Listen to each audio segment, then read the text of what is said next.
America कितना धोखेबाज हो सकता है, इसका उदाहरण उसने बिल्कुल स्पष्ट रूप से दे दिया। जो बाइडेन से मुलाकात से चंद घंटे पहले वो यकीनी तौर पर एक बड़ी हेडलाइन भी बनी है और भारतीय प्राइम मिनिस्टर के लिए एक इंसल्ट भी है।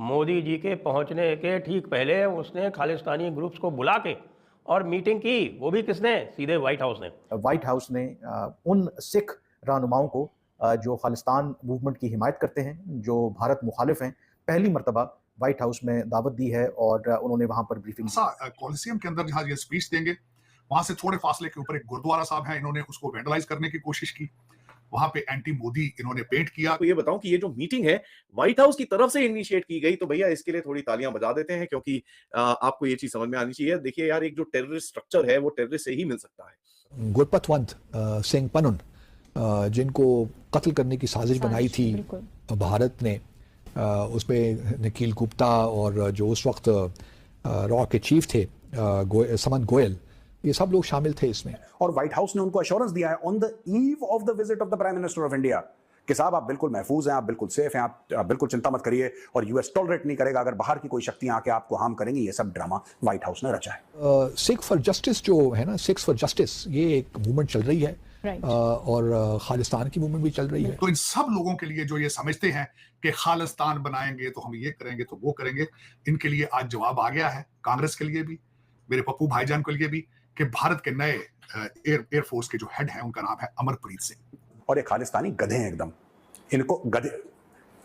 अच्छा, गधों की भी बेइज्जती क्यों करो यार, मतलब ये बिल्कुल ही बेड़ा गर्क है इनका। और वैसे भी दुनिया भर का उसूल है कि गद्दारों से काम लेकर उसे टिश्यू पेपर की तरह जो है फेंक दिया जाता है, उनकी कोई इज्जत और एहतराम नहीं हुआ करता। कोई भी आदमी इनका फायदा उठाता है और 2 रुपए के लिए अपना फायदा उठवा लेते हैं खालिस्तानी, ये इनका मॉरल।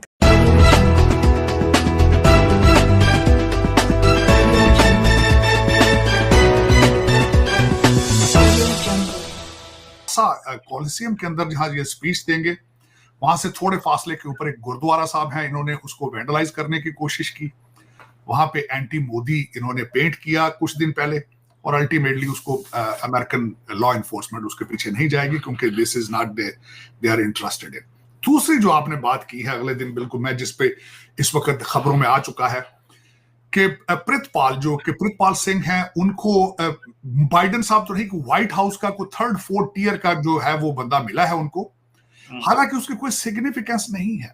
मैं टोटली उसको समझता हूं। इस वक्त अगर देखा जाए तो सिक्स फॉर जस्टिस जो उसका फाउंडर है, वो भी I am living here since 35 years. उस गुब्बारे के अंदर कोई हवा नहीं है, उसको सिर्फ और सिर्फ मीडिया जो है उसको हवा दे के उन्होंने लीडर बना दिया है। और साथ फिर जो इस वक्त हमारी जो डेमोक्रेट पार्टी है, जो कि ओपन लिबरल माइंडसेट है उनका, जिस तरीके से खुद ही वो एंटी इजराइल करा रहे हैं, सारा ड्रामा आपने देखा, ये सारा ओबामा साहब की अपनी, और बल्कि ये इसके शवाहिद मिल चुके हैं कि जो फलस्तीन के हक में जो मुजाहरे कराए जाते हैं, ये पेड लोगों को बसों में भर भर के लाया जाता है, लेकिन कोई इन्वेस्टिगेट, किसी की जुर्रत है कि इन्वेस्टिगेट करे कि वो पैसा कौन पंप कर रहा है। बिल्कुल उसी तरीके से मैं समझता हूं कि इसी से प्रितपाल सिंह जो है, जिसका कोई इतना लंबा चौड़ा स्टैचर नहीं है, मैं जानता हूं उनको, मेरी काफी दफा मुलाकात उनसे हुई, कोई लंबा चौड़ा स्टैचर नहीं है अब, लेकिन इस वक्त एक भारत के लिए एक इशू बनाया जा रहा है, मीडिया उसको हवा दे रहा है, हालांकि उसका।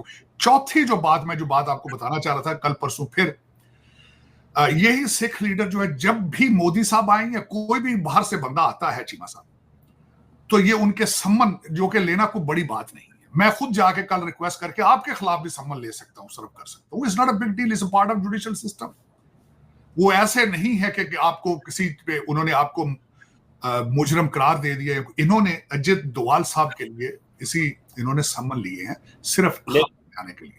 लेकिन वो अजित डोवाल साहब आए नहीं है, आपको मजे की बात बताऊं, आए नहीं, लेकिन ऐसे ही नहीं आए। खबर बन गई ना चीमा साहब, दर हकीकत उसी तरह खबर बन गई जिस तरह प्रितपाल सिंह मिल रहे हैं जाके, उसी तरह खबर बन गई कि उन्होंने गुरुद्वारे के सामने जाके पेंट किया। खबर तो बन गई ना, डैमेज तो हो गया, लोगों को परसेप्शन तो लोगों ने, it became the talker, it gave the subject to people to think about and talk about it. तो उसी तरीके से इन्होंने वो सम्मन लिया। ये चौथी बात थी जो मैं ऐड करना चाह रहा था इसमें, जो मोदी साहब के दौरे पे। लेकिन मैं अपने कांग्रेसी पप्पू भाईजान और इन्हीं लोगों के सवालों का जवाब आज देना चाहता हूं, बिल्कुल जवाब देना। मैं ये कहूंगा मेरे देखने वालों को कि जरा नजदीक नजदीक आ जाएं ताकि इनको मैं बता सकूं कि जिस तरीके से मेरे पप्पू भाईजान ने कहा था कि सिख ना पगड़ी पहन सकते हैं, ना कड़े पहन सकते हैं, ना गुरुद्वारे जा सकते हैं। आज भारत के एयर मार्शल जो है नए अपॉइंट किए, उनका नाम है अमरप्रीत सिंह, टर्बन वेयरिंग सिख हैं वो। और मुझे याद है कि अब जो इससे पहले भी एक धनोआ साहब थे जो कि इंडियन एयरफोर्स के चीफ थे, वो जट बरादरी से थे। मैं अब काफी प्राइड रखता था, कई दफा उनका नाम लेता था कि जट बरादरी इज एन एयर मार्शल। तो इन सब लोगों के लिए जो ये समझते हैं कि खालिस्तान बनाएंगे तो हम ये करेंगे तो वो करेंगे, इनके लिए आज जवाब आ गया है, कांग्रेस के लिए भी, मेरे पप्पू भाईजान के लिए भी, कि भारत के नए एयरफोर्स के जो हेड हैं उनका नाम है अमरप्रीत सिंह। तो इंडिया का जो बेसिक नेचर है इसे समझना है तो हमारे कल्चर को समझना होगा। उस कल्चर का एक हिस्सा रिलीजन है, यानी ब्रॉड रीजन इज कल्चर, उसका स्मॉलर वर्जन इज रिलीजन, और उस रिलीजन में भी फॉर्म्स अलग अलग है। प्रॉब्लम यह है कि राहुल गांधी कभी इस चीज को समझ ही नहीं पाता। राहुल गांधी की आप बात कर रहे हैं, वो कभी समझ ही नहीं पाते, और उससे बड़ी प्रॉब्लम यह है कि वो समझ नहीं पाए, और उसके बाद अब इसे अंदाजा लगाइए, क्योंकि वो रिलीजन को समझ नहीं पाए और हिंदू रिलीजन को नहीं समझ पाए। क्यों नहीं समझ पाए? क्योंकि इंदिरा गांधी के बाद कोई भी रियल हिंदू फैमिली के अंदर पला बढ़ा ही नहीं है। मींस अगर आप राजीव गांधी को देखते हैं तो फादर एक पारसी थे, तो जो कल्चर था वो हिंदू प्लस पारसी मिक्स्ड था, दैट वाज एक्सेप्टेबल। उसके बाद राजीव गांधी की शादी जो है वो सोनिया गांधी से हुई। सोनिया गांधी क्रिश्चियन। अब वो हिंदू धर्म भले ही अपना ले, जो पले बढ़े भी इटली के अंदर है, क्या वो इंडियन कल्चर को समझ पाएंगे? वो हिंदी तो अपना ढंग से बोल नहीं पाते। कोई इंडिया की एक लैंग्वेज एक्सेप्ट इंग्लिश, क्या वो अच्छे से बोल पाती है? आंसर है नहीं। उन्होंने सिटीजनशिप तक तो अपने आने के 25 साल बाद ली है। अंदाजा लगाकर देखिए, 25 years later she assumed the citizenship of India. She applied for.